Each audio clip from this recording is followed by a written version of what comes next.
En la clase de hoy vamos a completar el estudio de la estructura patrimonial de una empresa para ya empezar a jugar con la empresa, cómo la empresa va produciendo sus modificaciones con la realización de hechos y actos económicos, ¿no es cierto? Y vamos a ir viendo cómo se va transformando permanentemente esa empresa por esta realización de hechos y actos económicos, usando, por supuesto, la estructura de su patrimonio. Ya tiene sus recursos, va a tener entonces su financiación y vamos a ver el impacto que produce cada tipo de hechos económicos que la empresa va realizando, ¿no es cierto? Cuáles son las variaciones que se van produciendo dentro de ese patrimonio. Pero nosotros en la última clase habíamos quedado en que directamente el estudio del pasivo corriente nosotros lo teníamos, ¿sí? Y habíamos quedado en pasivos comerciales, ¿sí? Pasivos comerciales. ¿Me siguen o no? Pasivos comerciales, ahí quedamos. En préstamos. En pasivos comerciales habíamos hablado de proveedores cuando nosotros obteníamos un crédito en cuenta corriente para la provisión de bienes y servicios, ¿sí? Relacionados con nuestra actividad principal. Habíamos quedado en obligaciones a pagar cuando nosotros ese tipo de financiación la obteníamos mediante la entrega o la firma de pagaré. Y cheques de pago diferidos a pagar cuando directamente nosotros obteníamos la financiación de nuestros proveedores mediante la emisión de cheques de pago diferidos. Cuando nosotros estamos hablando del rubro préstamos, significa que nos estamos refiriendo a la obtención de apoyo financiero o financiación que otorgan las instituciones financieras, o sea, los bancos. Los bancos están para eso y viven de eso, o sea, fundamentalmente viven de los créditos que otorgan a sus clientes. ¿Y con qué otorgan créditos a sus clientes los bancos? Otorgan con el dinero que sus propios clientes depositan.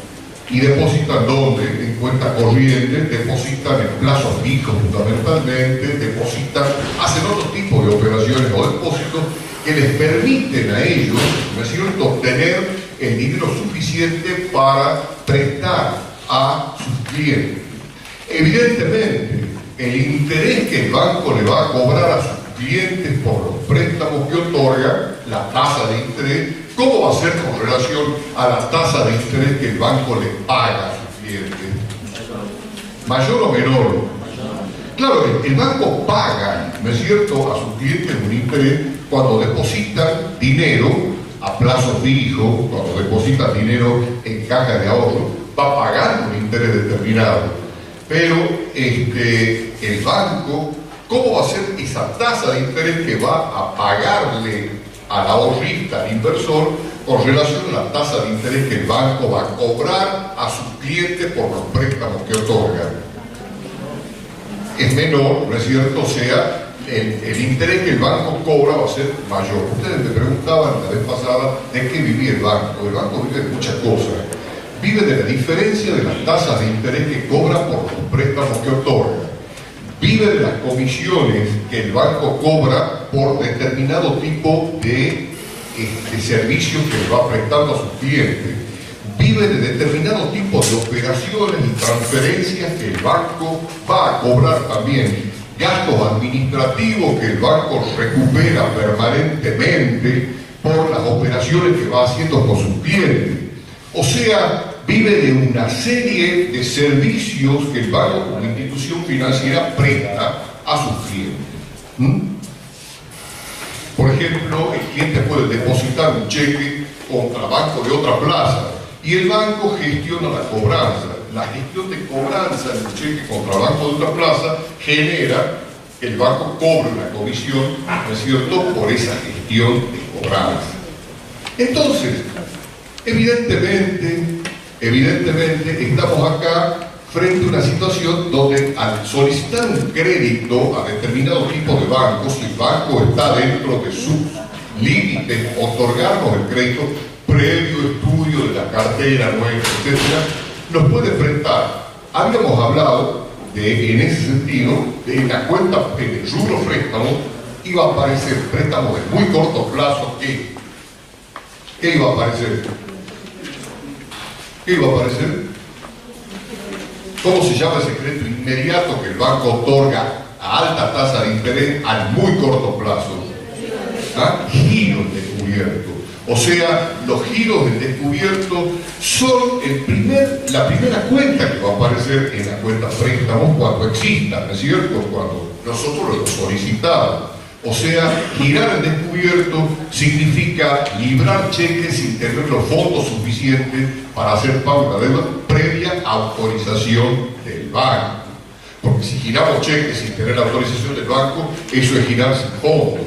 Y el banco, eso está penado por ley. ¿No es cierto? Porque es una estafa. Y yo voy a comprar al negocio de ella y ella, le digo, bueno, le voy a pagar con un cheque y se lo pide pago. Y ella, bueno, por la confianza, le pago con un cheque y ese cheque no tiene fondo, es haberme estafado, es una estafa. ¿No es cierto?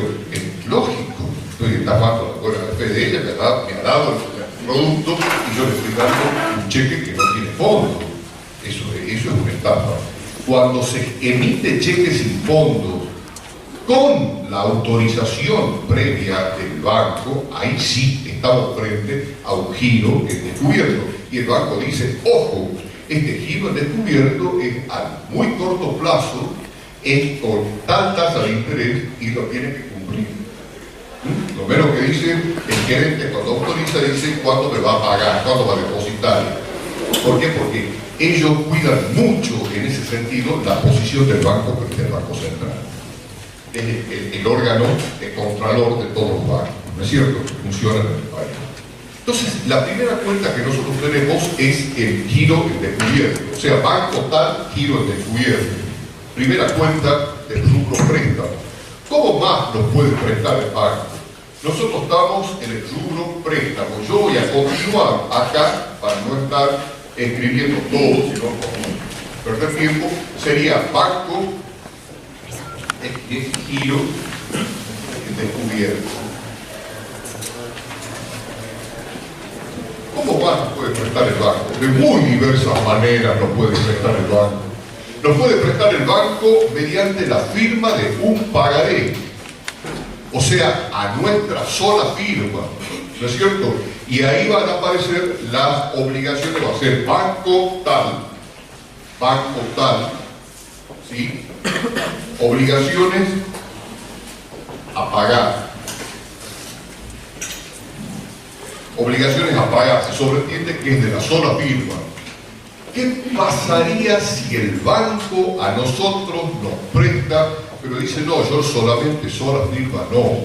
Usted me tiene que traer, ¿qué cosa? Una persona que se haga cargo, si usted no paga, una persona que se haga cargo de pagar la deuda suya. ¿Cómo se llama esa persona?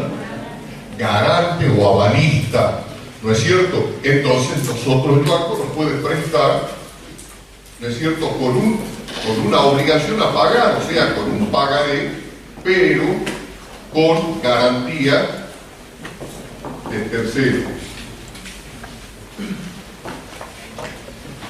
Nada más. Dejen espacio para ir llenando en básica, vamos a ir viendo todas las otras formas que el banco puede prestar, con garantías personales, con garantías reales, o sea, de las garantías reales, hipotecarias, prendarias, ¿tal? Hasta ahí no va, hasta ahí no va. ¿Qué otro concepto de pasivo nosotros podemos observar en esta estructura patrimonial de entrada? Ya hemos dicho nosotros, el pasivo significa lo que nuestra empresa a una fecha determinada está debiendo.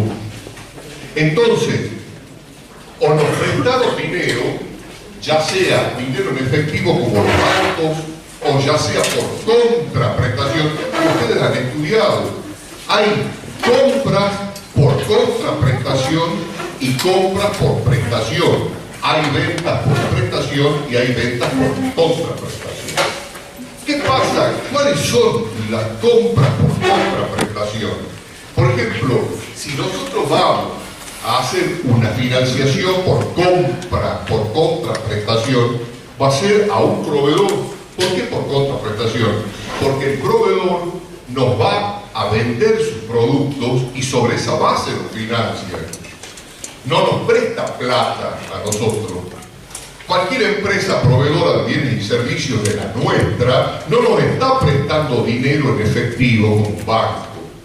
Nos está prestando, nos está financiando una compra porque ellos nos entregan a nosotros bienes o servicios y nosotros la contraprestación es pagar financiado permanentemente hasta terminar de cancelar la obligación.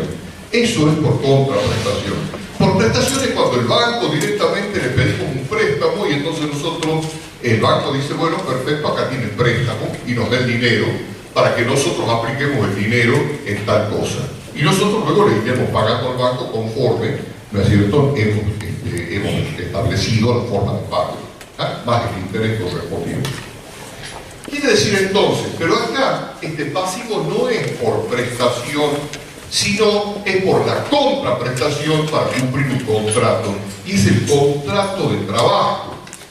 Cuando nosotros termina el periodo de trabajo, los periodos de trabajo de nuestros recursos ajenos humanos que están trabajando en nuestra empresa, que generan a la finalización del mes, por ejemplo, el derecho de cobrar su sueldo. La empresa, ellos como trabajadores, no le han prestado a la empresa dinero. Ellos como trabajadores, ¿qué han hecho? Han trabajado, han prestado servicios a la empresa de acuerdo al contrato laboral que tienen con la empresa. Por supuesto, han prestado por un periodo determinado el servicio y entonces la empresa, ¿qué tiene que hacer? Finalizado cada servicio, cada periodo, pagar, cumplir con la obligación contractual, ¿no es cierto? De acuerdo a lo establecido en qué, en las convenciones colectivas de trabajo, que es lo que ustedes habrán visto en los diarios, se está haciendo permanentemente las convenciones colectivas de trabajo. Los gremios con las patronales, o sea, los dueños de las empresas, depende de qué rubro, ¿no es cierto? Bien. Vamos a tener entonces la aparición de un rubro denominado como el rubro denominado sueldos y, ¿cómo se llama? Remuneraciones y remuneraciones y cargas. ¿Por qué se llama el rubro remuneraciones y cargas sociales? Porque remuneraciones se llama al pago que debe hacerse al personal en relación de dependencia, al pago de los sueldos del personal de relación de dependencia. ¿Y qué son las cargas sociales? Las cargas sociales, que lo vamos a estudiar también, ahí no más llegamos. Cargas sociales son todos los aportes y contribuciones que tanto los aportes del personal como las contribuciones de la empresa que toma el personal debe realizar para para la jubilación y para determinados otros conceptos, obras sociales, etc., etc. Por el momento, nosotros vamos a estudiar los sueldos y jornales a pagar, ¿sí? Y las cargas sociales. Se sobreentiende que si son cargas sociales son para pagar. ¿Está claro? Hasta ahí nomás, dos cuentitas: remuneraciones y cargas sociales. Sueldos y jornales a pagar y cargas sociales. Luego, ¿quién otro más va a ser acreedor de nuestra empresa? ¿Qué otros organismos van a ser acreedores? El Estado. El Estado nacional, el Estado provincial y los municipios eventualmente. ¿Qué le pagamos al Estado nacional? ¿Qué debemos pagar? Impuestos nacionales. ¿Qué debemos pagarle al Estado provincial? Impuestos provinciales. ¿Qué debemos pagarle al municipio donde está radicada nuestra empresa? Tasas y contribuciones. Los municipios, grábenselo, no cobran impuestos, cobran tasas y contribuciones. Impuestos los cobran las provincias y la nación. Los municipios no cobran impuestos, cobran tasas y contribuciones. Entonces, ¿qué quiere decir? Que nosotros vamos a tener un rubro que se va a llamar cargas fiscales. Fiscales provienen del fisco, o sea, del Estado, de la parte fiscal. Y entonces ahí, en cargas fiscales, nos va a aparecer también el IVA, débito fiscal. Acuérdense ustedes que en otros créditos aparece el IVA crédito fiscal, ¿no es cierto? Acá va a aparecer el IVA débito fiscal. El IVA débito fiscal, porque es el IVA que nosotros vamos cobrando de nuestros clientes por la comercialización de nuestros productos, de nuestros bienes y servicios. Y mensualmente este IVA débito fiscal se va a fundir, o sea, se va a anular, se va a cancelar con el IVA crédito fiscal y otros tipos de anticipos, y va a determinar una posición técnica mensual que se llama y que puede generar o un IVA a pagar o un IVA a favor. ¿No es cierto? El IVA a favor, ¿dónde va a estar? En el activo. ¿En qué rubro? En otros créditos, ¿no es cierto? El IVA a pagar va a estar acá. IVA a pagar va a estar acá.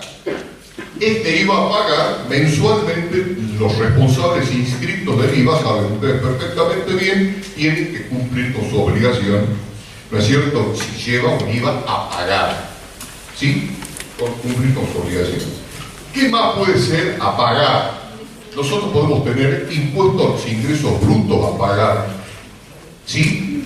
Y ese impuesto a los ingresos brutos a pagar, ¿qué tipo de impuesto es? ¿Provincial o nacional? Provincial. Entonces vamos a tener impuestos, ¿sí?, a los ingresos brutos a pagar. Impuesto a los ingresos brutos a pagar. ¿Qué otro impuesto provincial nosotros podemos ver? ¿Qué otro impuesto provincial? Yo les he dicho en la clase anterior. ¿Qué otro impuesto provincial? El impuesto inmobiliario para las empresas que tengan inmuebles. El impuesto inmobiliario, vayan anotando, así me buscan a mí. El impuesto inmobiliario, el impuesto, ¿a qué más? El impuesto de sellos, ¿sí? Que también tienen ustedes como impuestos provinciales. ¿Qué más? Pueden tener tasas municipales. Las tasas municipales, las tasas de alumbrado, barrido y limpieza que se llamaban antes, depende si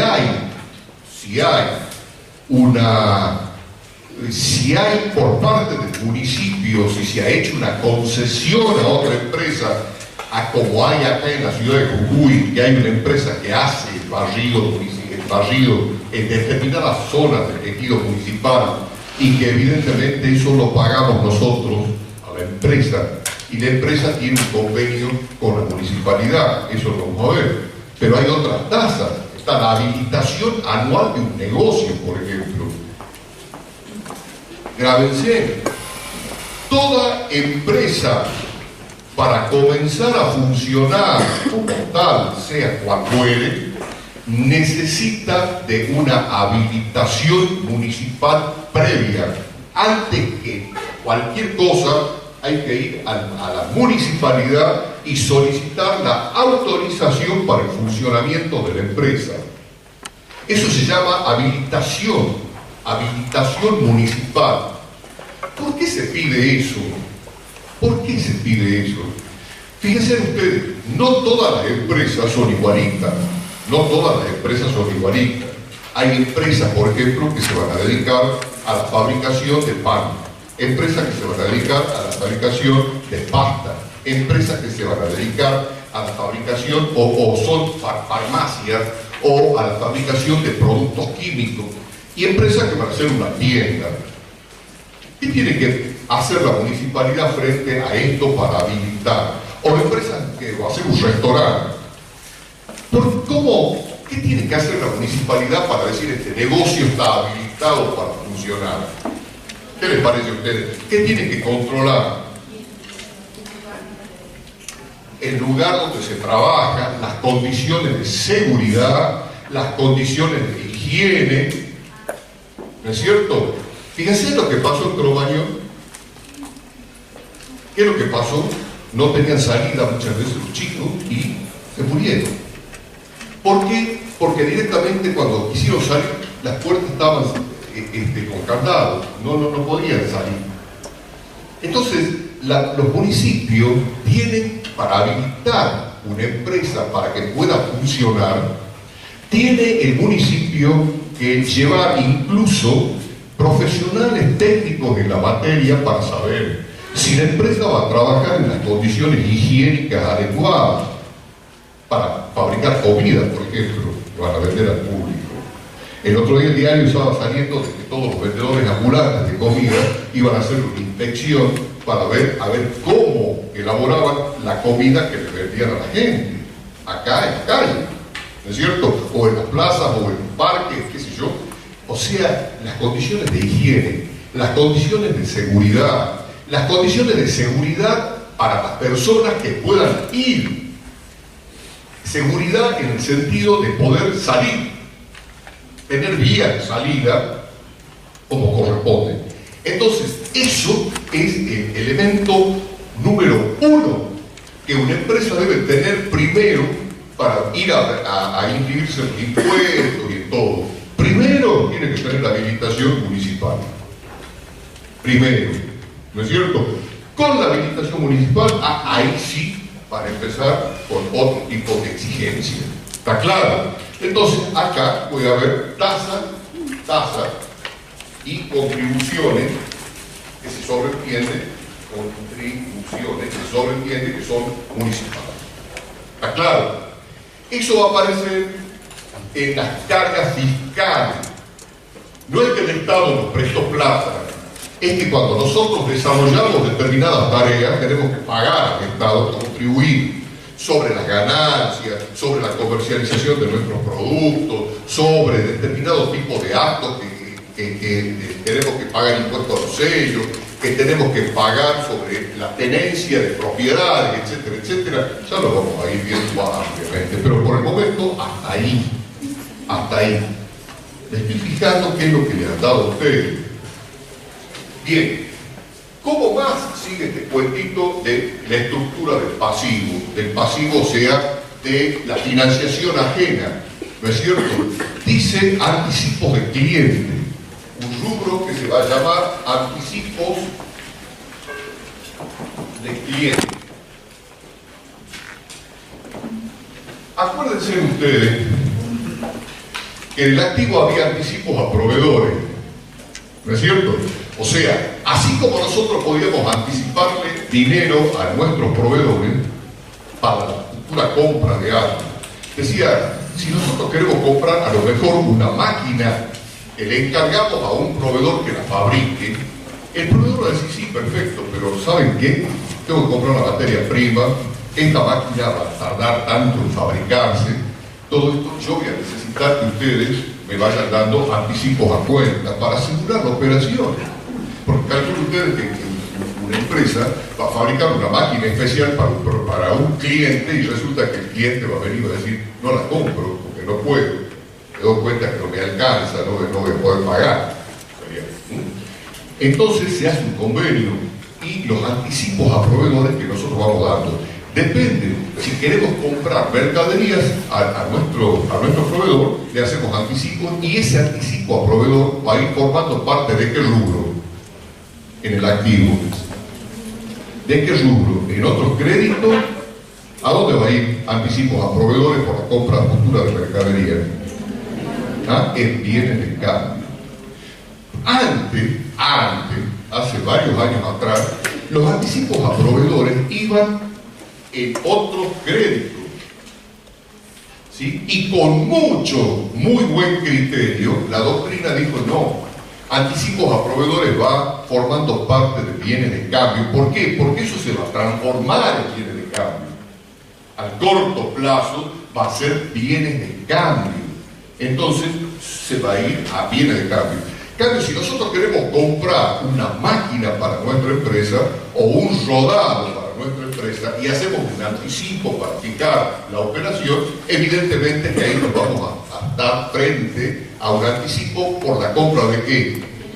De bienes de uso, y esos anticipos a proveedores van a ir a bienes de uso. ¿Está claro? Bien. Así como hay anticipos a proveedores en el activo, en el pasivo también hay anticipos de clientes.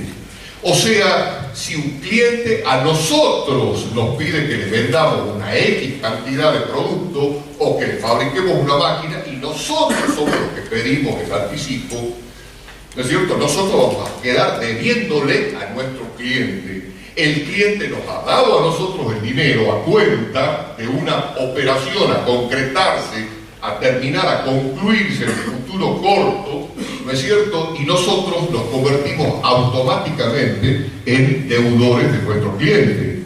Evidentemente, el cliente nos ha dado el dinero y entonces están los anticipos del cliente. Esto es un pasivo. Los anticipos del cliente. ¿Me han entendido eso o no? ¿Sí? Bien. Después nosotros tenemos una cuenta que se llama dividendos a pagar. Los dividendos a pagar. ¿Qué empresas producen dividendos? Fuerte. ¿Qué empresas producen dividendos? ¿Ah? Las sociedades anónimas, o sea, las empresas de capital, sociedades anónimas y combatistas por acciones o de economía mixta o participación estatal mayoritaria. ¿No es cierto? Las empresas que producen dividendos. ¿Y qué son los dividendos? Las utilidades. Así de sencillo. Las sociedades anónimas o combatistas por acciones producen utilidades y esas utilidades se llaman como dividendos. Las utilidades de las SRL o de cualquier otro tipo de empresa se llaman utilidades. Ahora, si una sociedad es anónima, va a aparecer en su estructura patrimonial, en el pasivo corriente, dividendos a pagar. Pero si no es una sociedad anónima, es una SRL, por ejemplo, o es una sociedad colectiva, ¿sí? ¿Cómo va a aparecer? Utilidades a distribuir o a utilidades a pagar. Punto. No se confundan, es lo mismo. Depende del tipo de empresa. Dividendos a pagar o utilidades a distribuir o utilidades a pagar es exactamente lo mismo. Está representando una obligación que asume la empresa con quiénes. ¿Con quiénes? ¿A quiénes le va a pagar utilidades la empresa? A su socio. ¿No es cierto? Supongamos que la empresa sea unipersonal, o sea, esta empresa pertenece a una sola persona. ¿Está claro? Ahora, ¿va a aparecer este rubro dividendos a pagar o utilidades a pagar a esa persona? No. ¿Qué tiene que ver utilidades a pagar? ¿Quién? Al mismo. ¿No es cierto? O sea, absurdo. Eso no va a estar en una estructura patrimonial de una empresa que pertenece a una persona. No va a aparecer este rubro. Este rubro va a aparecer dividendos o utilidades a distribuir cuando sean empresas societarias, cuando sean más de una persona que ha ido y ha colocado inversiones en esa empresa con el propósito de obtener ganancia. Y eso es lo que quiere. Cuando cada fin de ejercicio la empresa informe cómo, lo primero que nos dice a los contadores, los dueños de empresa, al finalizar el ejercicio, ¿qué es lo primero que preguntan? ¿Qué es lo que preguntarían ustedes siendo empresa, el contador? ¿Qué le preguntarían? ¿Ah? ¿Cómo nos ha ido? En primer lugar, ¿cómo nos ha ido? ¿No? ¿Hemos ganado o hemos perdido? ¿Sí? Es lo primero que preguntan. ¿Hemos ganado o hemos perdido? Y entonces nosotros le podemos decir, ganaron o perdieron. Si ganaron, ¿cuál es la segunda pregunta así de cajón que nos hacen? ¿Cuánto? Así de sencillo. Se nos ganó cuánto, ¿no es cierto? ¿Por qué quieren saber cuánto? Porque de acuerdo a eso, ustedes deben saber, y van a estudiar también, que que las empresas de ese monto de utilidades tienen que separar unos pesos para determinado tipo de situaciones y queda algo que resuelve, la asamblea de socios resuelve y dice, bueno, esto va a ser para distribuir entre los socios. No vayan a creer que los socios ponen bonita cara cuando dicen las utilidades de este ejercicio las vamos a dejar dentro de la empresa porque nos hace falta para seguir trabajando. ¿No es cierto? No sería nada raro que hoy una empresa diga no vamos a distribuir utilidades por la situación actual. Queremos nosotros tener los elementos de capital necesarios para afrontar la situación de caída de ventas, ¿no? Mejor y una irregularidad en la cobranza de los financiados. Entonces nosotros decimos, bueno, fenómeno, el socio no le hace ninguna gracia porque se ha puesto platita, es para que le den platita, ¿no es cierto? O sea, para que ese dinero le retribuya. Y bueno, algunas veces anda bien y otras veces no. Ahora, si yo le digo ha perdido, ¿qué es lo que van a preguntar inmediatamente? ¿Por qué? ¿Por qué hemos perdido? O sea, esas son preguntas de cajón que salen, ¿no es cierto? Después va a venir qué es lo que tenemos en el banco, cuánto tenemos acá, qué hemos comprado, una serie de preguntas más, ¿no es cierto? Pero lo primero es eso. ¿Ah? Por eso es lo que sale. Si la empresa directamente ha decidido distribuir dividendos, va a aparecer el rubro dividendos a pagar o utilidades a distribuir. ¿Entre quién? Entre los socios. Así de sencillo. Bien. Y luego estoy acá con el papelito que me han mandado los chicos de la cátedra de cómo han visto la estructura patrimonial y luego otras deudas. Otras deudas. ¿Qué son las otras deudas?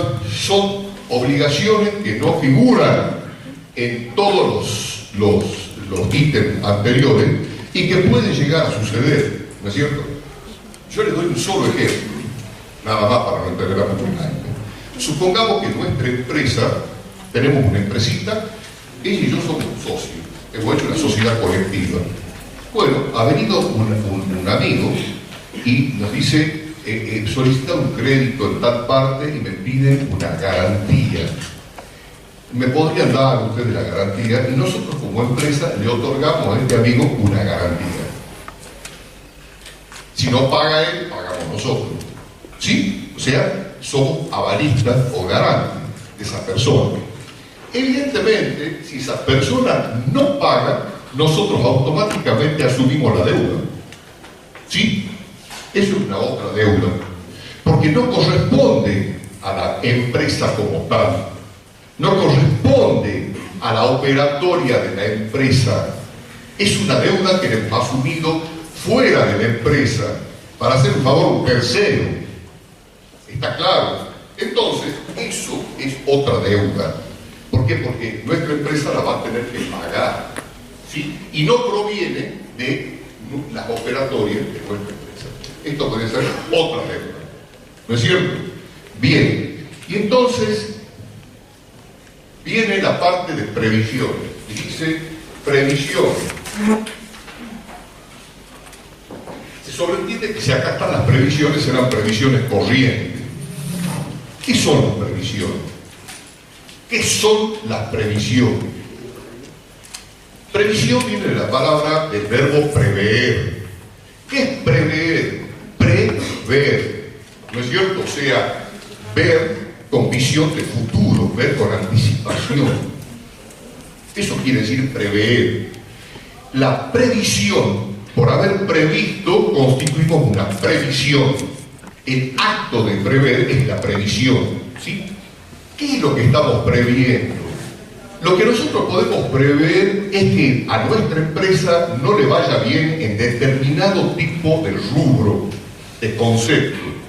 Por ejemplo, podemos prever que nuestros deudores, algunos de nuestros deudores no nos paguen. ¿Por qué? Y porque no andan bien.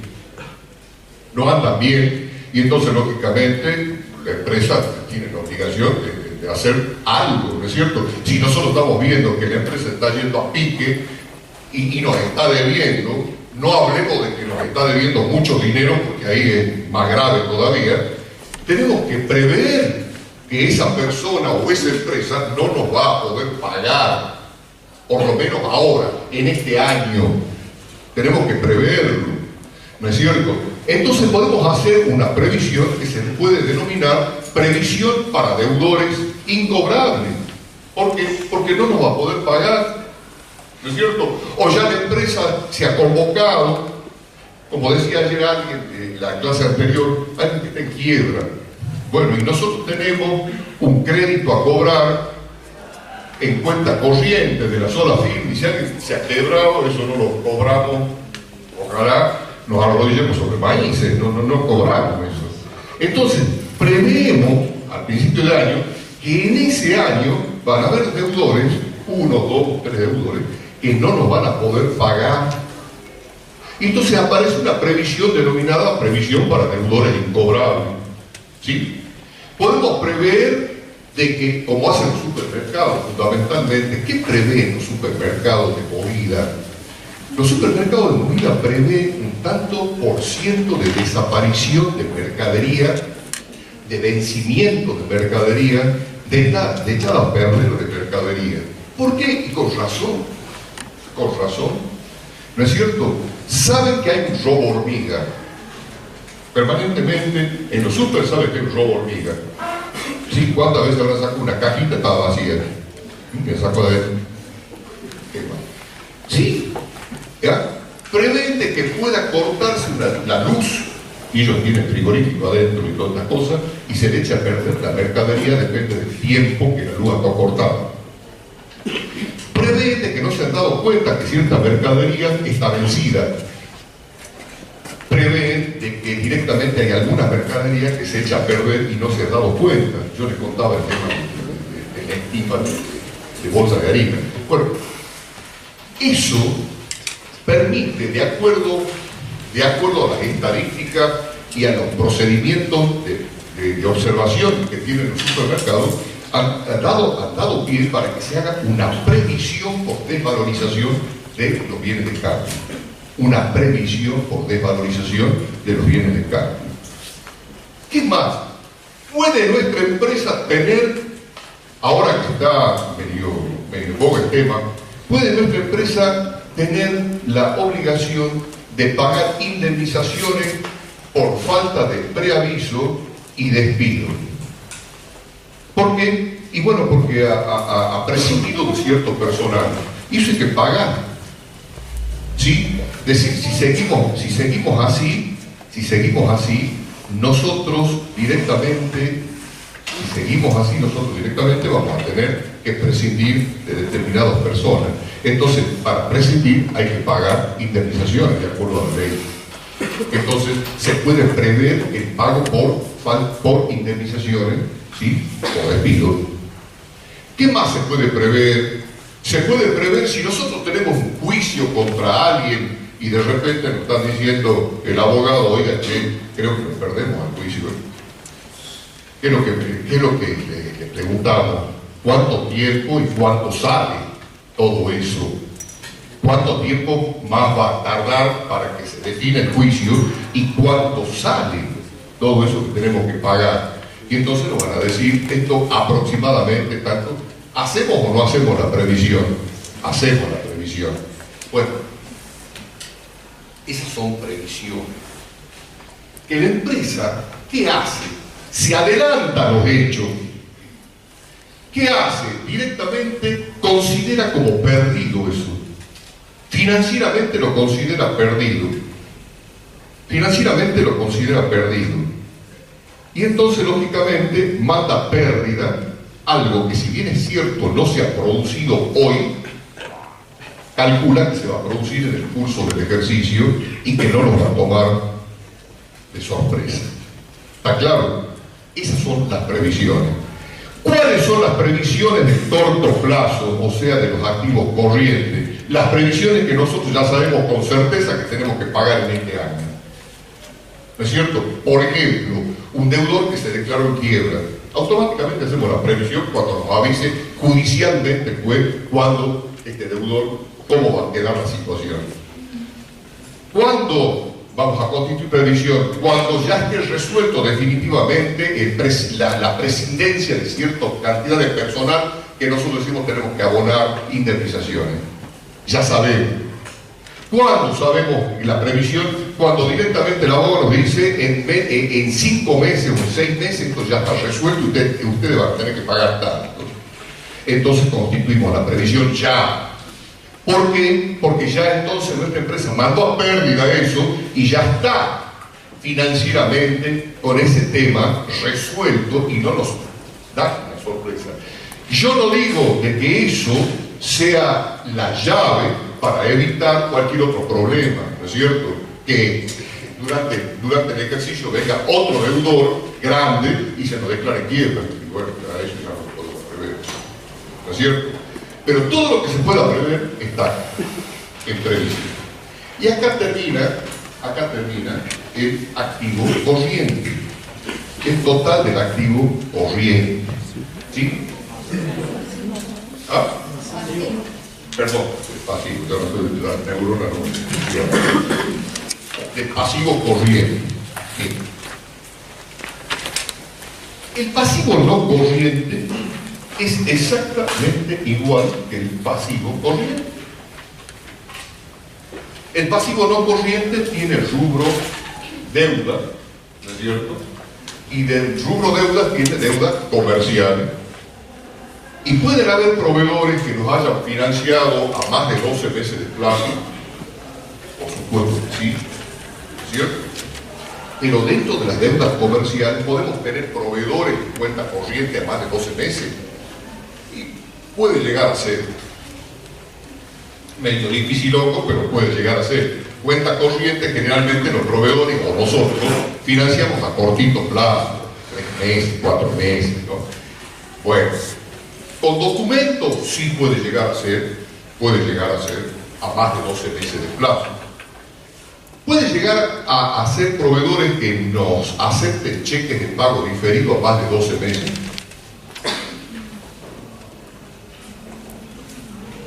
Están muertos todos. No sabe vos que estás diciendo que no. ¿Por qué?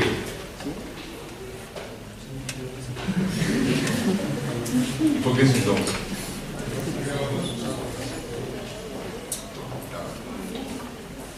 Los cheques de pago diferido no se pueden librar a más de ¿cuánto?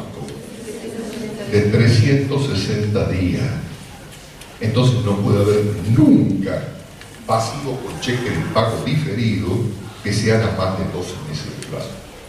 Está claro, 12 meses, 365 días, salvo año bisiesto, 366 como este. Entonces, evidentemente, no va a aparecer en el pasivo de largo plazo, ¿no es cierto?, cheques de pago diferidos a pagar, porque no puede haber cheques por más de 360 días. ¿Está claro? ¿Pagaré? Claro que sí, porque tiene 5 años. Entonces podemos emitir pagaré, pero cheques de pago diferidos a cobrar o a pagar no existen por más de 360 días. Quiere decir que nunca van a ser corrientes, no corrientes, nunca. Y en un caso, tiene otro. ¿Está claro? Bien. En el pasivo préstamos, evidentemente va a aparecer giro en descubierto. ¿Van a aparecer giro en descubierto o no? No. ¿Por qué? Porque son créditos a pagar inmediatamente, por día, ¿verdad? No puede aparecer giro en descubierto. ¿No es cierto? ¿Va a aparecer obligaciones a pagar de las otras firmas? Claro que sí, puede aparecer. ¿Obligaciones a pagar con aval de terceros? Claro que sí, puede aparecer. Porque el banco está dando un préstamo a más de 12 meses de plazo, dicen, va pagándome trimestralmente con intereses y punto. Listo, está bien. Pero puede aparecer. ¿Está claro? Bien. Después de préstamos, viene remuneraciones y cargas sociales. Y yo les pregunto, ¿pueden aparecer remuneraciones y cargas sociales por más de 12 meses? No.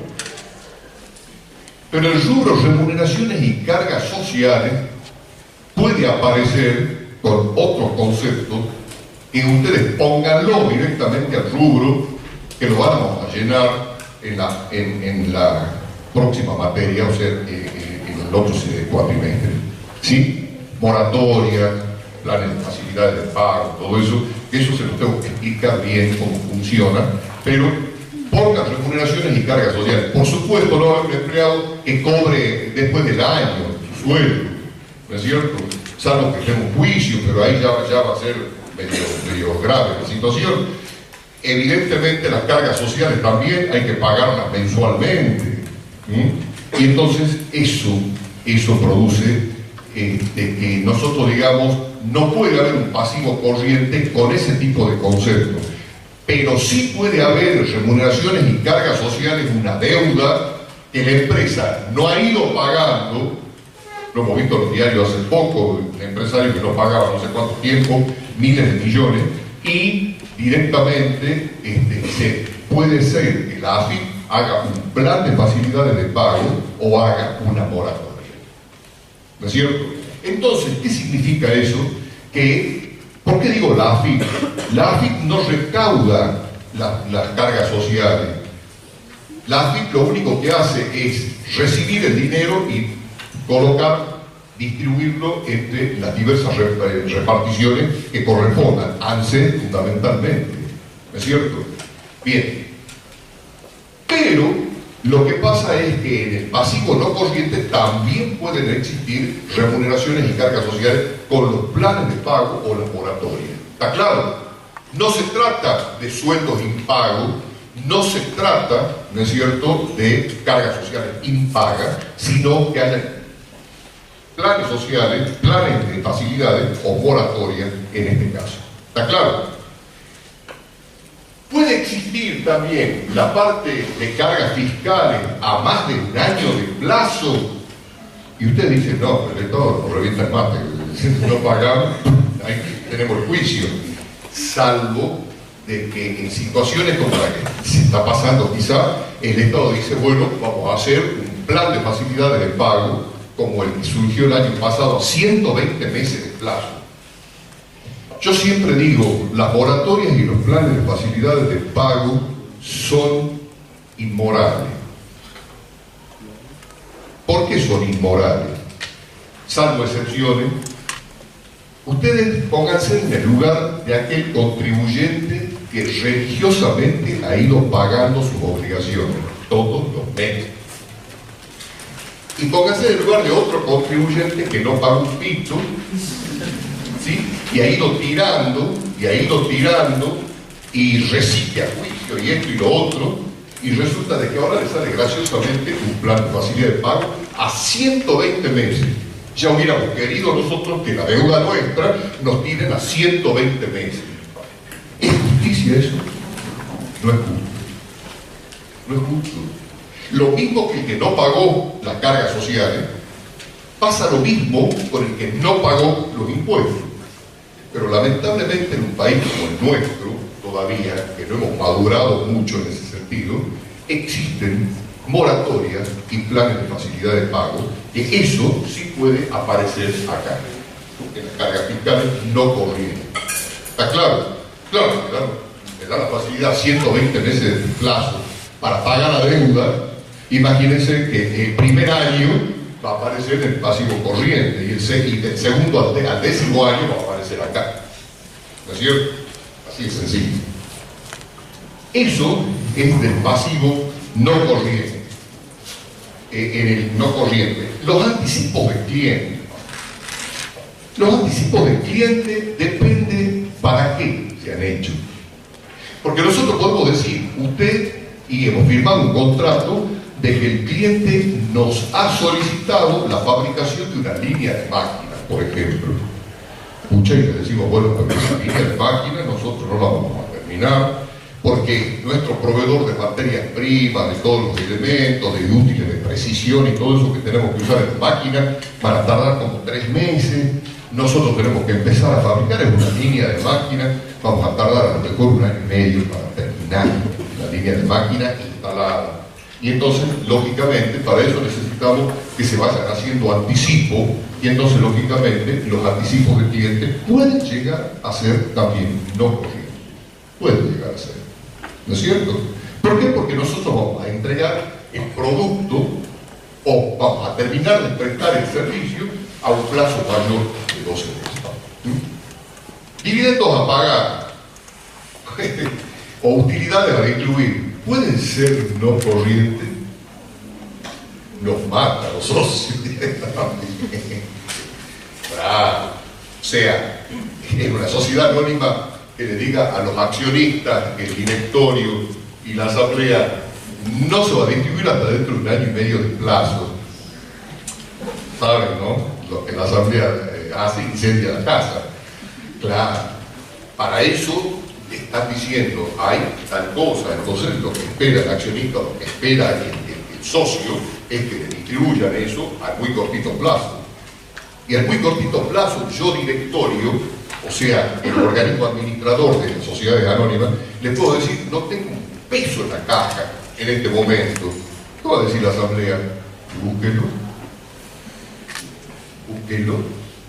¿Y cómo lo busco? Pida préstamo al banco, cobre, venda, y todo lo que vaya ingresando va distribuyendo. Pero búsquelo. ¿No es cierto? Ya van a ver ustedes cómo pasa eso dentro de la empresa. Pero dividendos a pagar, utilidades, no puede ser el no corriente. ¿No es cierto? Esto es una decisión que se toma sobre la base de que hay utilidades en la empresa y que se va a distribuir entre los socios. Eso es así. Otras deudas, bueno, no sabemos qué deudas pueden haber. Si el cliente nuestro, si el amigo nuestro que le hemos dado la garantía nos dice ha tomado un crédito a 2 o 3 años de plazo, pues vamos a estar 2 o 3 años de plazo pagando. Si no puede pagar. Y las previsiones, puede haber previsiones no corrientes, claro que sí. Podemos decir, vamos a prever que nuestro personal, prescindir de cierto personal, pero de repente no sabemos si el año siguiente o este año, porque si este año mejora la venta del segundo semestre, directamente no prescindimos nada. ¿No es cierto? Podemos tener una previsión para el futuro. ¿Puede ser no corriente? Claro que puede ser no corriente. Hay casas que fabrican artículos del hogar o artículos, sí, electrónicos. Y esas casas, ¿qué hacen ustedes cuando van a comprar un artículo del hogar? Lo primero que hacen es preguntar a ver cómo funciona, a ver, hágame funcionar el aparato. Generalmente ustedes nunca lo hacen o le dicen, firme acá el remito, y en el remito ahí está diciendo que están recibiendo de plena conformidad y en especial uso de funcionamiento el aparato que están. ¿Es así o no es así? Y eso tienen que tener cuidado. ¿Por qué? Porque si van a la casa, lo enchufan y miran si cualquier cosa el aparato no funciona. Y yo le he dicho, usted firmaba aquel remito, pero le dicen, tienen 48 horas para reclamar tal cosa. Decimos, bueno, fenómeno, sí, 48 horas. ¿Qué pasa si el aparato vino fallado y está demostrado que vino fallado? Ustedes lo menos que dicen es ¿qué garantía tiene esto? ¿No es cierto? ¿Qué garantía tiene un televisor, una computadora, una heladera, un lavarropa? ¿Qué garantía tiene? Entonces le dicen, la garantía que tiene es tanto. Ah, bueno, fenómeno. Si está así, si vino fallado, ¿qué tiene la obligación de hacer la casa que les ha vendido a ustedes y a la casa que les ha vendido a ustedes la fábrica? ¿Qué tiene que hacer? Reemplazar por un aparato, un automotor también inclusive, reemplazarlo por algo nuevo, evidentemente, y que funcione. Bueno, las casas fabricantes de esos productos generalmente hacen previsiones por garantía de los productos. ¿Qué es lo que pasa? Y eso siempre, yo todo eso, a veces, estás perdiendo tiempo, profesor, siga con el tema del temario del... No, tienen que aprender lo que es la realidad de la vida. Eso tienen que aprender. ¿Qué pasa con las casas fabricantes? Las casas fabricantes de productos, de todo tipo de productos electrónicos, de artículos del hogar, etcétera, fabrican el producto y tienen un tramo final de la fabricación del producto que se llama control de calidad. El control de calidad es el segmento quizás más importante de la fábrica. ¿Por qué? Porque ahí controlan si el producto sale de acuerdo a las características y especificaciones estipuladas. ¿Entienden? Entonces, superando el control de calidad significa que ese producto es vendible. Si no supera el control de calidad, significa que ese producto tiene que ir rechazado de nuevo para evitar justamente este problema. ¿Por qué? Porque si un artículo sale fallado de determinada marca, la gente dice: no quiero ese tipo de artículo, esa marca, porque es malo, viene fallado. Acuérdense cuando los japoneses dijeron: el Toyota de tal fecha a tal fecha está mal, lo vamos a cambiar a todo. Y se acabó. Está vacío. Fíjense lo que pasó con la Volkswagen alemana, con el semejante juicio que se ha chupado en Estados Unidos. ¿No es cierto? ¿Por qué? Porque mintieron. Dijeron que no contaminaban por tal motivo el tema del uso del gas, ¿no es cierto? Y sí contaminaban. Se chuparon un juicio histórico, lo de la Volkswagen. Pero ahora los de la Volkswagen están aplaudiendo. ¿Por qué? Porque no solamente eran ellos los mentirosos. Había otras marcas, incluso una norteamericana también, que hacía exactamente lo mismo. ¿Me entienden? Bien. Eso es de la vida diaria que ustedes tienen que aprender. ¿Ok? De la vida diaria comercial, que tienen que irlo aprendiendo. Bien.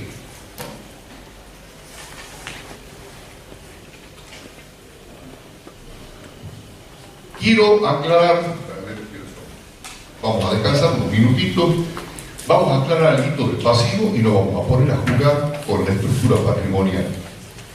¿Qué significa jugar con la estructura patrimonial? Jugar con la estructura patrimonial significa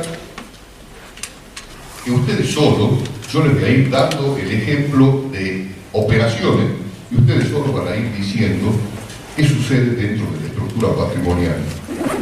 Y ahí van a calificar lo que sucede dentro de la estructura patrimonial, o sea, dentro de la empresa. ¿Me entienden? Es como agarrar cuando ha nacido una criatura y entonces empieza a hacerte cosas.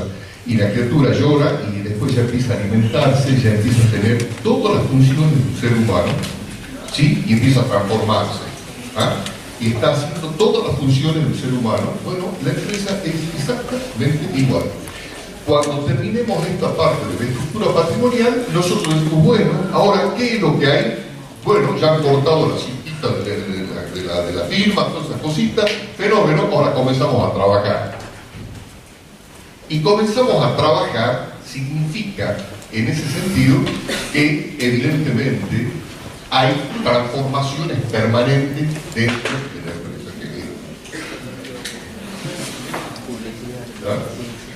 que me han venido a patotear acá. Puede ser. Muchas gracias, mi amable.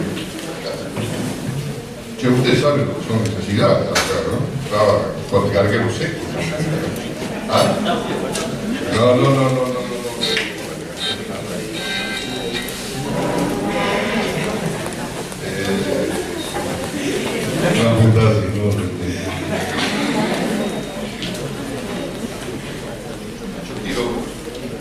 Quiero dejar, yo les agradezco mucho, como es, pero son de mí. Yo he ido al centro de estudiantes y les he aclarado a todas las agrupaciones, por eso ha salido en la página de la universidad. Yo vengo a dar clases para toditos los alumnos, sean de la coloratura que quieran, blanca, negra, roja, azul, verde, de todo. Para mí, toditos son iguales. Yo me debo a los estudiantes. ¿Está clarito eso? Me debo a los estudiantes. No es de ningún tipo de agrupación. Y no es porque quiera denotarlos a esto de conciencia, ¿no? Ellos se movilizan, tratan de sacar un poquito de sus cosas. Bueno, y los otros estudiantes tendrán que hacer lo mismo, pero de todas maneras, esto es para todos los estudiantes. Yo siempre soy de la opinión que los estudiantes, yo he sido dirigente estudiantil en mi época, allá de 1800 y pico, ¿no? Pero, y en otras épocas mucho más difíciles que ahora, mucho más difíciles, estaban las botas ahí militares. Pero, y ahí había que pelear, ¿no? Pero de todas maneras, los estudiantes, para trabajar por la institución y para progresar adentro de la institución, tienen que estar unidos, más allá de la manera de pensar de cada uno. Yo puedo pensar de una forma, ella puede pensar de otra, ella puede pensar de otra, él puede pensar de otra. Bárbaro, eso es riqueza dentro de la universidad. Me refiero al plano político, es riqueza dentro de la universidad mientras podamos dialogar. Nos reunimos, dialogamos, pero ¿de qué vamos a dialogar? Yo quiero pastorearla a ella para que ella se transforme en lo que yo pienso. No, yo acepto lo que ella piensa, acepto lo que ella piensa, acepto lo que él piensa. ¿Y de qué vamos a dialogar? De la mejor manera posible que podemos ir dentro de la universidad, de la facultad. Crear, por ejemplo, el gabinete informático de la facultad, tener todas las herramientas necesarias para la enseñanza de la contabilidad, sin que tengamos que escribir tanto en el pizarrón y que ya ustedes puedan tener computadora donde trabajar. Hoy en día, discúlpenme en esta perorata, pero hoy en día ustedes están estudiando en el pizarrón, ¿no es cierto?, cómo se liquida la posición técnica del IVA. ¿Sí o no? Están haciendo eso. ¿Quieren que les diga una cosa? Hay un aplicativo especial de la AFIP donde ustedes con la computadora lo bajan y llenan esto y ya está. Y eso es lo obligatorio, no esto. Esto ustedes lo pueden hacer en un papelito. Y quien hace un papelito se ríe porque dice, pero atendeme, no tengo una computadora de Borondaca o de bajar el aplicativo de la AFIP y está. Se baja el aplicativo de la Dirección General de Renta de la provincia y está liquidado el impuesto a los ingresos brutos. Usted lo único que tiene que hacer es poner la información y ya sale la liquidación. Hay un aplicativo de la AFIP donde está la liquidación de los sueldos. Uno hace la liquidación de sueldos y jornales. En el aplicativo pone todo lo que hay, sueldos a pagar, tanto, salario familiar, todo lo que tiene los sueldos y qué sé yo. Sale el formulario listo para presentar, pagar y listo. Si eso nosotros haríamos acá, como también la parte de registraciones contables, otro sería el cantar del primer año. Ustedes salen piteando así, volando, haciendo los registros y todo contables por sistema. ¿Cierto? Sí, bueno. Hoy hasta la empresa más pichirruchi, discúlpenme la expresión, tienen una computadorista de Morondanga que controla su cuenta. Entonces, y nosotros acá estamos escribiendo en el pizarrón todavía al más puro estilo 19 de mi época. Si quieren descansar un poquito, yo voy a tomar un besito.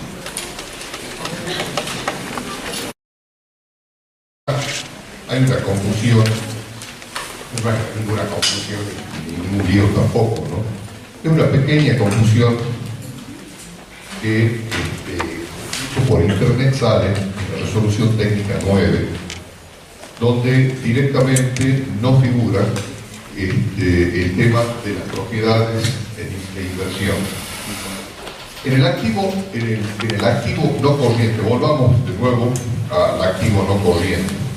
En el activo no corriente, o sea, recursos cuya realización no está prevista en el curso del año que se inicia con el nuevo ejercicio económico. ¿Sí? Ese activo no corriente está conformado por todos aquellos recursos fundamentalmente que la empresa o no lo va a realizar o caso contrario los ha comprado para utilizar o sacar una renta. Fíjense, pueden haber créditos por venta, nosotros hemos hablado de esto. ¿Puede haber créditos por venta no corriente? Claro que sí. Pueden haber créditos por venta no corriente.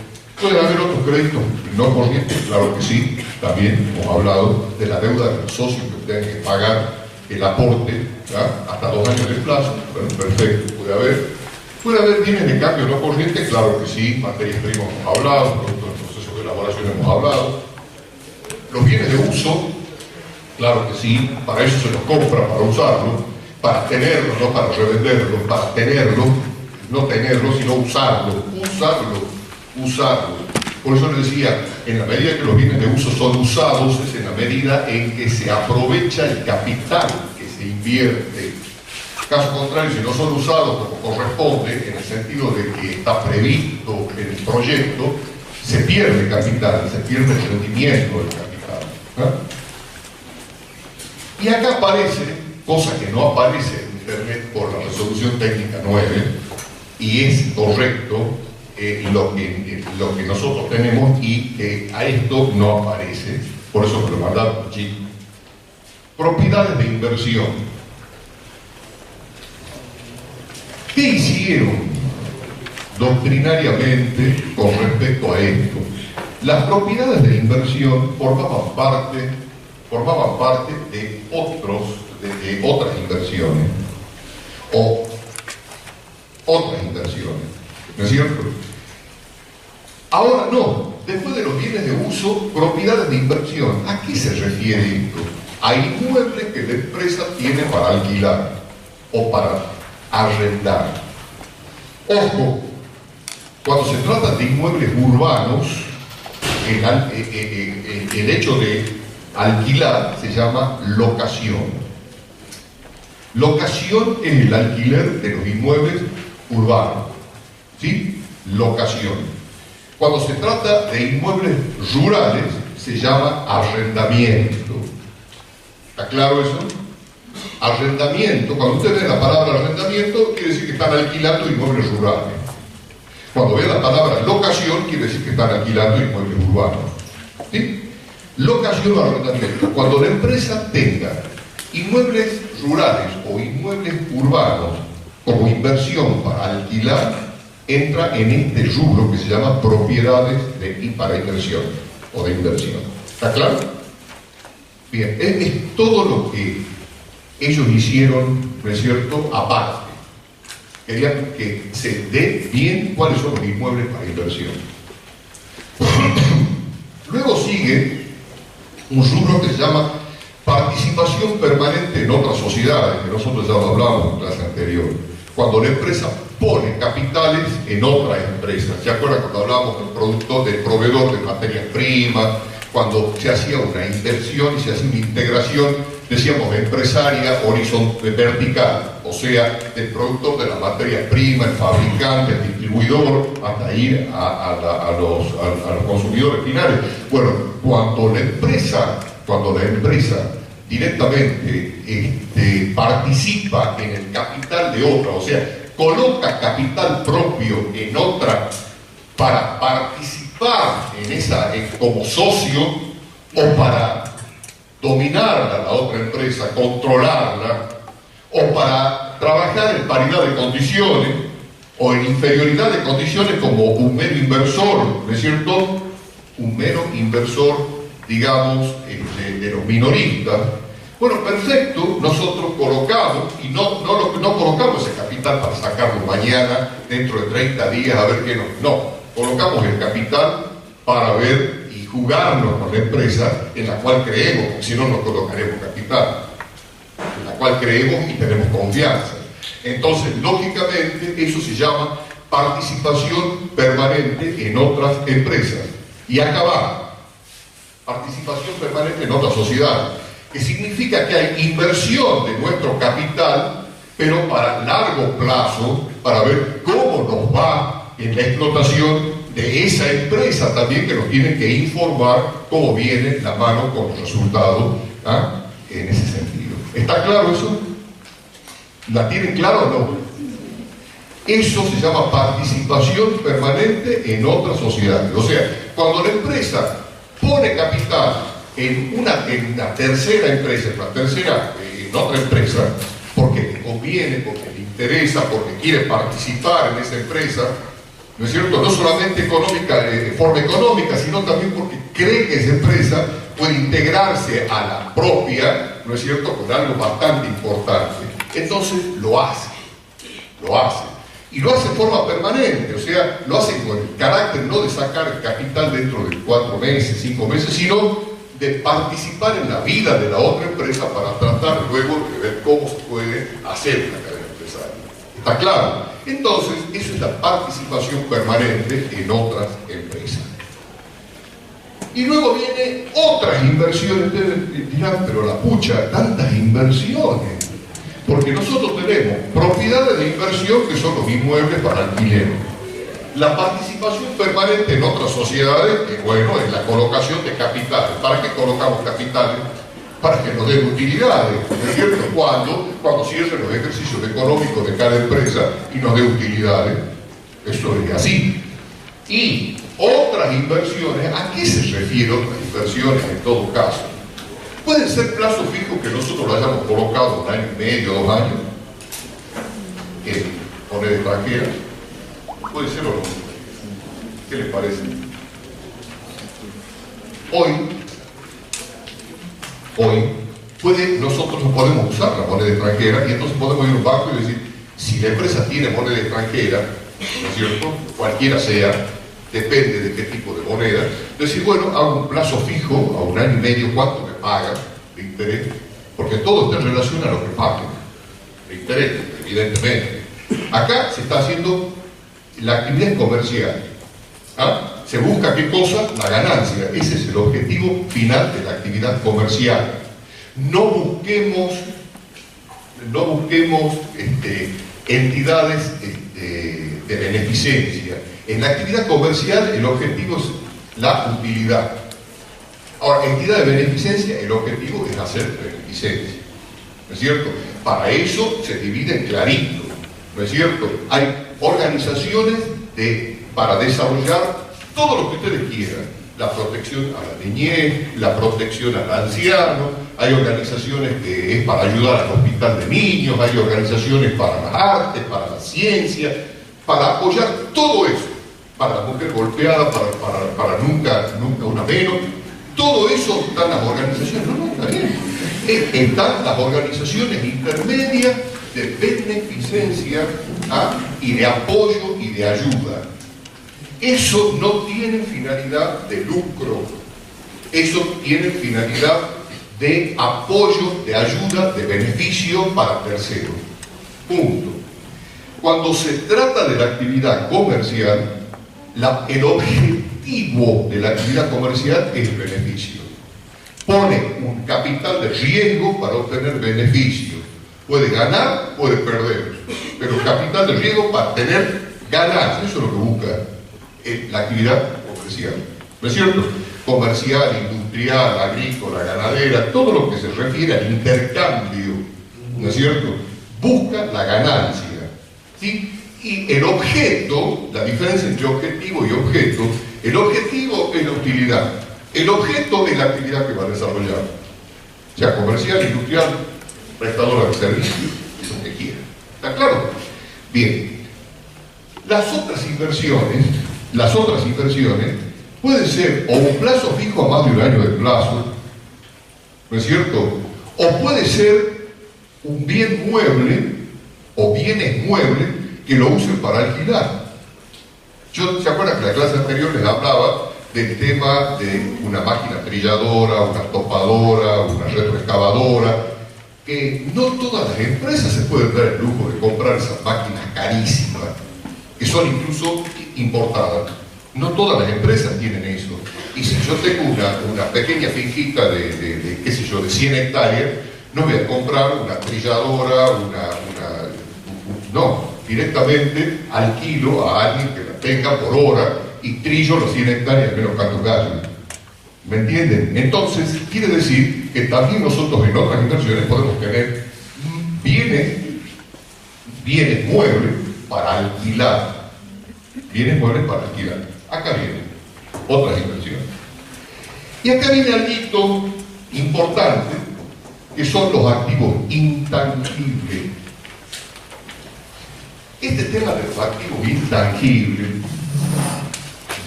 es un tema que ustedes dirán, muchachos, hablan tanto, pone inversión, la inversión total es todo el activo, al activo le llaman inversión. Y luego dentro del activo hay un montón de inversiones ahí, que inversiones de corto plazo, corrientes, inversiones a propiedades de inversión, participación permanente, otras inversiones. Bueno, ¿qué son los activos intangibles? Acuérdense ustedes cuando nosotros estudiamos recursos, o ustedes estudiamos recursos, dijeron hay recursos tangibles y recursos intangibles. ¿Sí? Recursos tangibles y recursos intangibles. Los recursos tangibles, como su mismo nombre lo dice, son aquellos que nosotros podemos ver, tocar, ¿no es cierto?, materiales, o materiales e inmateriales, evidentemente. Y los intangibles son los inmateriales, lo que no podemos ver, tocar, ¿no es cierto? Por ejemplo, sino que representan algo. Fíjense, yo les pregunto, ¿el dinero es un recurso tangible o intangible? ¿Ah? No escucho nada. Alguien que se juegue y diga, ¿es tangible o intangible? Intangible. ¿Por qué? Si el billete, cualquiera fuera o la moneda, no es per se por sí mismo, sino que representa algo. Representa poder adquisitivo, representa poder de pago o cancelación de deuda, representa poder de gastar, ¿no es cierto? O de compra, poder adquisitivo. Eso representa. Quiere decir entonces que el dinero no es un recurso intangible, perdón, no es un recurso tangible o material, es lo que representa algo. ¿Está claro? Los cheques, por ejemplo, que nosotros tengamos en la caja, ¿son tangibles o intangibles? Y yo diría, bueno, el cheque yo lo tengo acá, es tangible, pero el cheque vale así, este papel. Representa que, igual que el dinero, por eso está en la caja, el cheque corriente me refiero, ¿no es cierto? Por eso está en la caja. Representa poder adquisitivo, o sea, voy al banco, lo cobro y ya tengo la plata. Listo. Las inversiones corrientes, como por ejemplo las cajas de ahorro, plazo fijo, ¿qué significan? ¿Qué representan? Sin miedo, digan, es como que no les pasa ni una neurona por el mapa. ¿Qué representa el plazo fijo, la caja de ahorro? ¿Qué representa?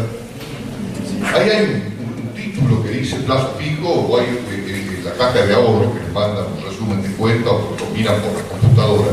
¿Qué representa? ¿Ah? ¿Qué representa?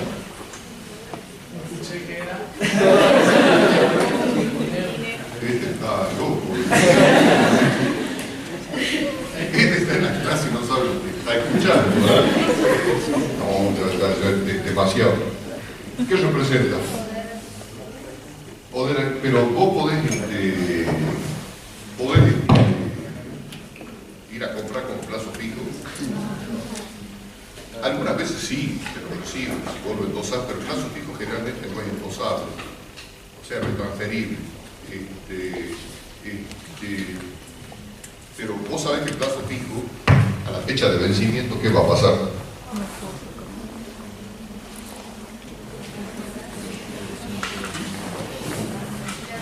Va a recibir dinero, y el dinero que es un elemento intangible. ¿Qué representa el plazo fijo? Dinero. Se ha puesto dinero, vamos a recibir dinero.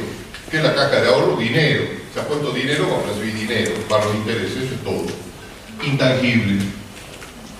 ¿No es cierto? Los títulos públicos o los títulos y acciones de las sociedades que compramos en bolsa, ¿qué representan? Dinero que hemos puesto, dinero que queremos rescatar cuando lo vendamos. O sea, dinero. ¿Ah? Intangible. ¿Qué representan los créditos por venta? ¿Son tangibles o intangibles? ¿Qué son los créditos por venta, Evo? ¿Qué son créditos por venta? ¿Qué te parece? Pero jugate así te ves vos con la novia, una pateadura más o menos. Jugate. ¿Qué es crédito por venta? ¿Ah? Y entonces, ¿qué va a hacer? ¿Ah? Intangible, representa ¿qué cosa? derechos de cobranza de la empresa. Derechos de cobranza de la empresa. Eso representa crédito por venta, ¿no es cierto? Sea cual fuere, ¿ah? En cuenta corriente, con documentos, con cheque, sea cual fuere, eso todo se va a transformar ¿en qué? En dinero en efectivo, derecho de cobranza. ¿Está claro? Los otros créditos, ¿y qué hemos dicho que son otros créditos? Otros créditos como el IVA, crédito fiscal, como la parte de anticipo, como ¿son tangibles o intangibles? ¿Ah? Intangibles pues son derechos que tiene la empresa de compensación. Puede ser derecho de uso. Por ejemplo, yo les digo, hemos pagado por adelantado los alquileres de nuestra empresa por 3 meses. ¿A dónde va a ir alquileres pagados por adelantado? ¿Al activo o al pasivo? Al activo. ¿Por qué? Porque ¿qué constituye ese alquiler pagado por adelantado? Un derecho. ¿A dónde lo van a colocar en el activo? ¿En qué rubro? En otros créditos. Bien. Así quiero que trabajen. Jueguense, si se equivocan no importa, pero así se aprende. Si alquileres pagados por adelantado, ustedes lo van a poner en el rubro otros créditos. Y hay un derecho. ¿Derecho de qué? ¿De cobranza? ¿Derecho de qué? De uso. ¿No es cierto? Es un derecho de uso. En cambio, el IVA crédito fiscal es un derecho de qué? ¿De qué? ¿Qué pasa al finalizar el mes? ¿Qué hacen con el IVA crédito fiscal? ¿Qué hacen?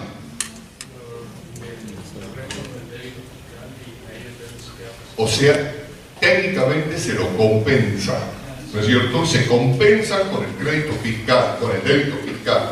O sea, es un derecho de compensación, ¿no es cierto? Hay derecho de uso, derecho de compensación, derecho de cobranza. Eso en los créditos por ventas y en otros créditos, ¿no es cierto? Bien. Luego vienen bienes de cambio. ¿Y los bienes de cambio qué son? ¿Recursos tangibles o intangibles? Tangibles, o sea, ahí lo tienen ustedes, los bienes de cambio, los que van a vender, ¿no es cierto? Bienes de cambio. Son recursos tangibles. Luego vienen otros activos corrientes, etc. Ahora en el activo no corriente, evidentemente tenemos los créditos por venta, otros créditos, ya sabemos, bienes de uso. ¿Son activos tangibles o intangibles? Tangibles, tangibles. Pero yo les digo, ¿todos los bienes de uso y de cambio son tangibles? ¿Habrá alguna cuenta que esté integrando bienes de uso de cambio que no es tangible?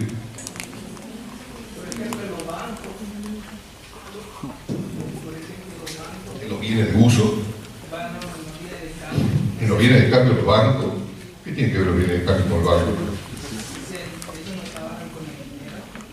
No, bueno, pero bienes de cambio es la existencia que vos tenés de mercadería o de bienes, productos elaborados para vender, lo que se está procesando, qué sé yo. El banco, los bienes de cambio y bienes de cambio. Yo lo que estoy diciendo, ¿qué cuenta que integran bienes de cambio y bienes de uso, que pueden integrar, van a ser no bienes tangibles, sino derechos? Ahora se le ha abierto la cartoma. Claro, los anticipos a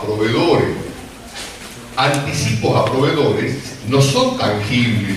Eso significa ¿qué cosa? Un derecho que nosotros tenemos de que el proveedor en su momento, cumpliendo los contratos, nos dé bien los bienes correspondientes. ¿Entendido? Bien. Pero resulta que dentro de todo esto viene un rubro que se llama activos intangibles, específicamente hablando. Activos intangibles. Y usted dice, más activos intangibles. Ahora, activos intangibles ponen. Entonces nosotros decimos, ¿qué son los activos intangibles? Y yo se los pongo acá para que ustedes se den cuenta. Bienes inmateriales y cargos diferidos. ¿Qué son los bienes inmateriales?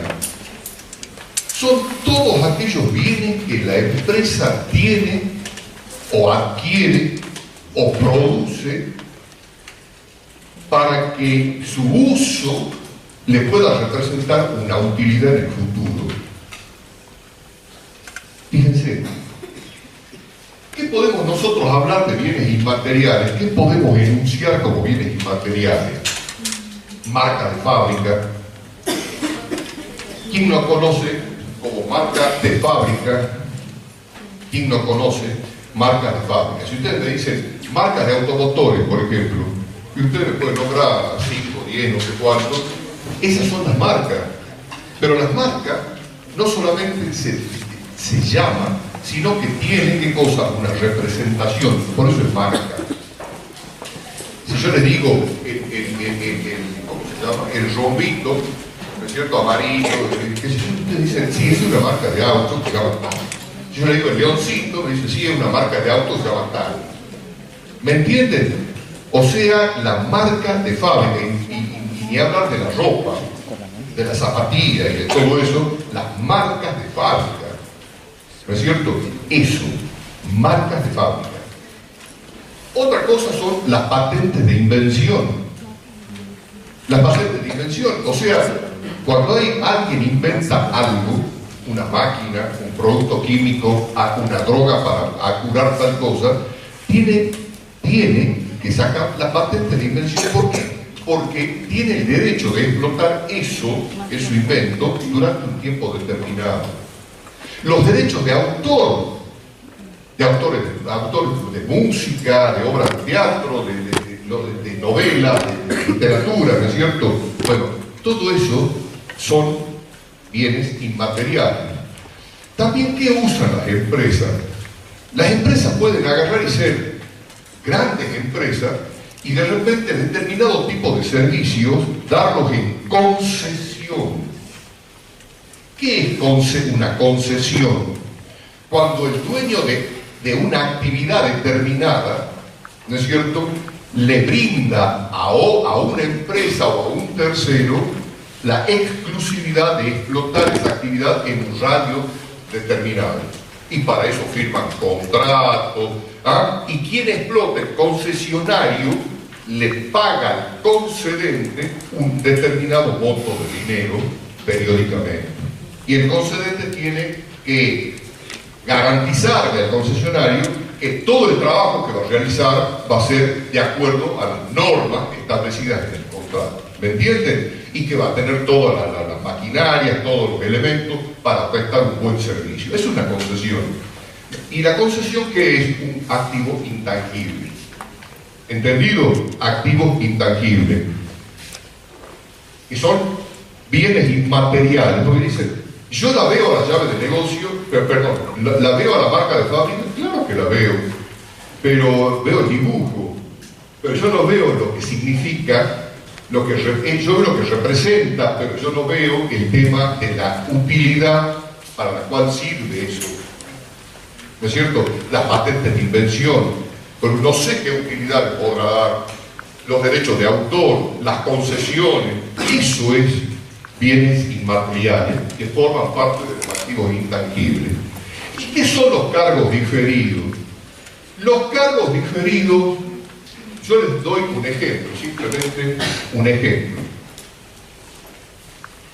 Nosotros queremos instalar en nuestra empresa, si nosotros queremos, por ejemplo, instalar una fábrica de pastas, por ejemplo, de pastas italianas, así de tipo italiano, pero para eso necesitamos, y hacemos el proyecto, necesitamos máquinas, necesitamos una serie de cuestiones.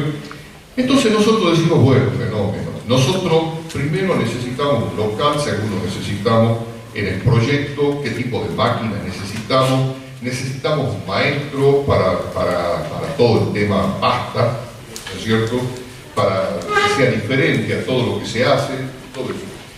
Necesitamos una organización de empresarios, necesitamos el contador que nos venga a llevar las cosas y bueno. ¿Qué quiere decir? Necesitamos el abogado que nos haga el contrato, que nos haga todo esto. A todo esto, si nosotros sumamos lo que nos va a dar el ingeniero industrial, lo que nos va a cobrar el abogado, lo que nos va a cobrar el contador, el administrador de empresas, etcétera, etcétera, para elaborar el proyecto y todo eso, suma una X cantidad de dinero que nosotros ya tenemos que pagarlo antes de iniciar nuestro trabajo. Antes de iniciar nuestro trabajo.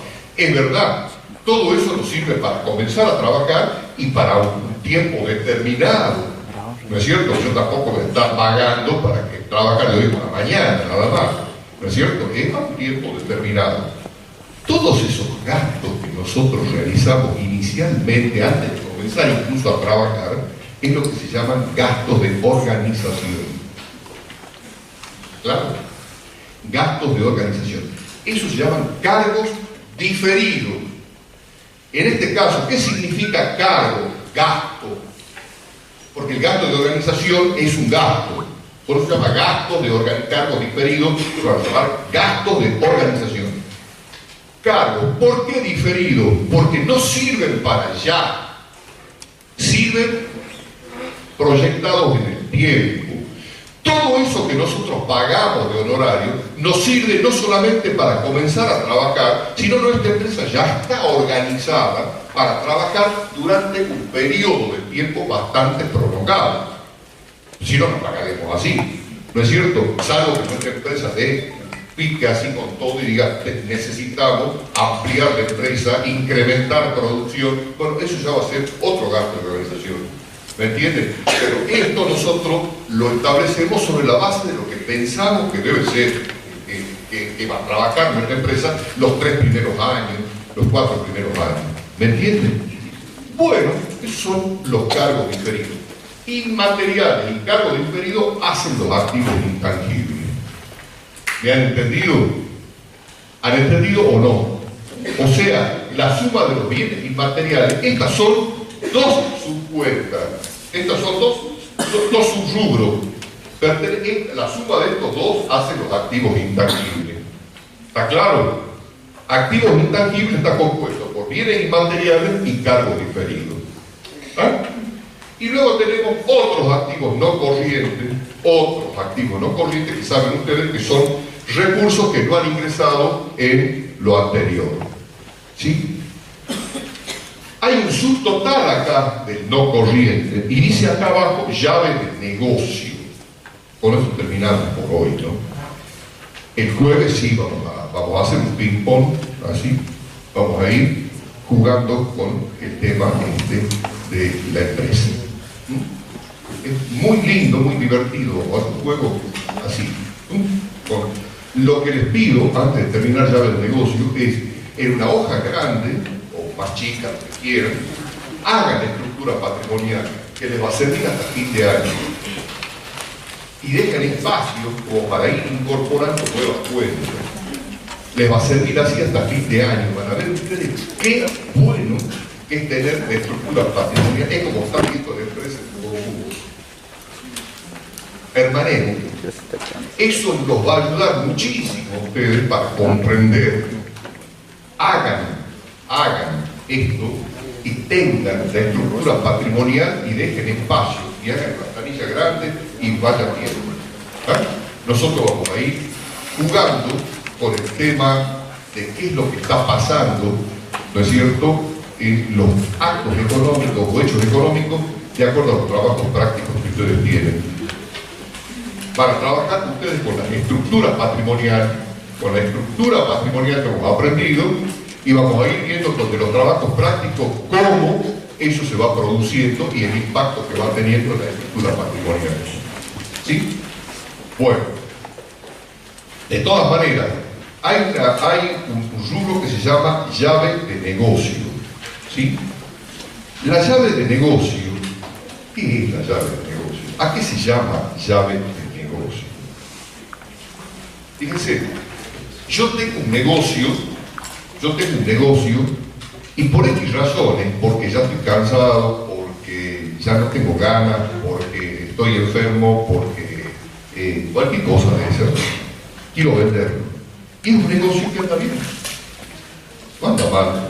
No lo quiero vender porque anda mal, lo quiero vender porque ya no tengo ganas de seguir adelante con esto, por todas las razones que pueda tener una persona, ¿no es cierto? Es decir, me quiero ir de viaje, inclusive, ¿ah? Disfrutar lo que he hecho, ¿ah? Wow. O la familia también, por supuesto. Pero tengo el negocio. Entonces resulta que uno de ustedes me dice, o qué sé yo, les interesa el negocio y me dice, ¿se lo queremos comprar? Bueno, ¿cuánto cuesta? Entonces, ¿qué es lo primero que uno hace y que ustedes me piden que yo haga? ¿Qué es lo primero que ustedes van a pedir que yo haga para que yo les diga cuánto cuesta el negocio? ¿Qué